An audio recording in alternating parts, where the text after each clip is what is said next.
दोस्तों मुझसे बहुत सारे लोगों ने पूछा कि जो L I C double A की सैलरी होती है वो कितनी होती है। मुझसे बहुत सारे टेलीग्राम में मुझे मैसेज आया, तो उसी के आधार पर मैं वीडियो बनाने वाला हूँ। आपको मैं एकदम लेटेस्ट स्लिप दिखाने वाला हूँ। और ये स्लिप कब की है?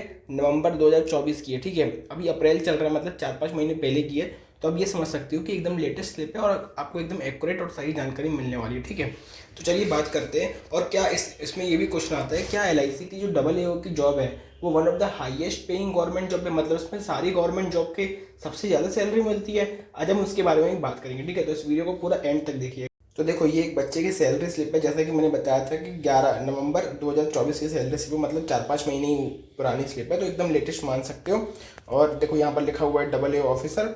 और इसका जो सबसे बेस्ट बात, मतलब सबसे अच्छी बात ये है कि इसका बेसिक पे देखो 88,000। मुझे नहीं लगता कि ऐसी कोई गवर्नमेंट जॉब होती है जिसमें 88,000 बेसिक पे होगा। ठीक है, अभी मैं ऐसा क्यों बोल रहा हूँ वो भी आपको बताऊंगा। ठीक है, मतलब वन ऑफ द हाईएस्ट है बेसिक पे 88,000।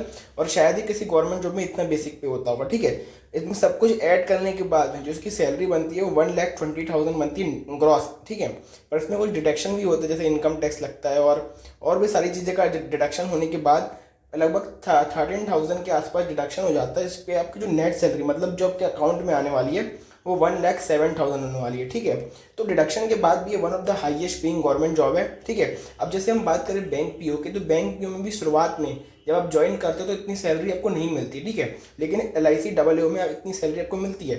चाहे आप किसी और इंश्योरेंस सेक्टर की बात करो, जैसे कि एन आई ए सी एल की बात करो, यू डबल आई सी ए ओ की बात करो, उसमें भी इतनी सैलरी नहीं मिलती। तो एल आई सी की अपन मान सकते हैं कि इंश्योरेंस सबसे ज़्यादा सैलरी है। ठीक है, तो हम बाकी सारे इंश्योरेंस को कंपेयर करें तो एल आई सी की सबसे ज़्यादा सैलरी हमें देखने को मिलती है। लेकिन अगर हम सारे बैंकिंग एग्जाम को कंपेयर करें तो सारे बैंकिंग एग्जाम से इसकी सैलरी जो है, मतलब जैसे I B P S P O है, S B I P O है, सबसे ज़्यादा उनसे भी ज़्यादा सैलरी इनकी होती है। लेकिन एक एग्ज़ाम है जैसे R R B grade B का, उसकी जो सैलरी रहती है वो इससे ज़्यादा होती है। मतलब एल आई सी की जो सैलरी रहती है वो सारे बैंकिंग एग्जाम एक्सेप्ट, मतलब R R B grade B को छोड़ दें तो सबसे ज़्यादा होती है। ठीक है, अब कई लोग कंपेयर करने लगते हैं कि भाई एक आई ए एस को भी इससे कम मिलती है।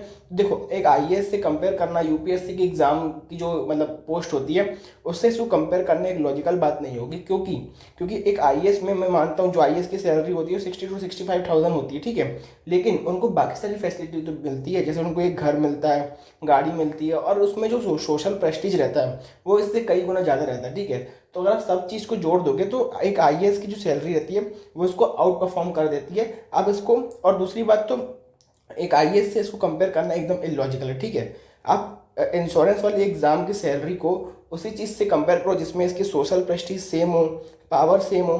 तो जैसे कि मान लो आप बाकी इंश्योरेंस एग्जाम हो गए, बाकी बैंकिंग एग्जाम हो गए, वो सब इस सेम पोजीशन में लाई करते हैं। ठीक है, तो आप इसको एल आई सी की पोस्ट को उससे कंपेयर करो, एक आई ए एस से मत करो। वो एक अलग पोस्ट हो जाती है, अलग रैंक हो जाती है। ठीक है, तो आई ए एस से कंपेयर करना एक लॉजिकल बात नहीं है।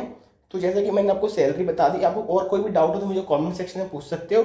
और चैनल पे नहीं हो तो सब्सक्राइब कर लो, टेलीग्राम चैनल ज्वाइन नहीं किया तो डिस्क्रिप्शन में लिंक मिल जाएगी। तब तक के लिए गुड बाय।